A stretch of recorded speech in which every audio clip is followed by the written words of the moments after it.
Hi there, today we will be creating a gnome, a garden gnome. So let's get started. We are going to create an oval shape first, just like that. Now at the top of the oval shape, above it, a little bit to the right, we're going to put a dot.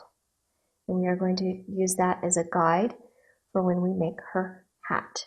So we start around the middle of the oval, we come up, and we touch the dot.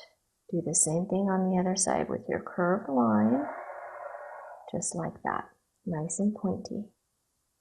Now what we're going to do is we are going to work on the inside of her face, and we're going to make her a little bit of hair. So you're making kind of like little V's. And then her eyes are kind of wide set and low on her face. Little tiny eyebrows right above her eyes. Little tiny nose and a smile to the side. Oh, she's already looking very cute. All right, now we're going to make her body, and their bodies are very simple. Gnomes' bodies are very simple. So you come down, soft edges, and then you come back up.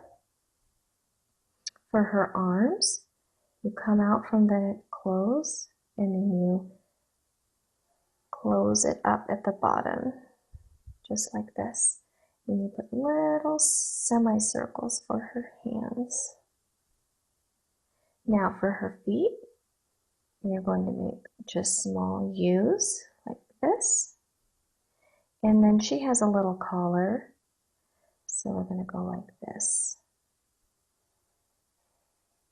There's her little collar.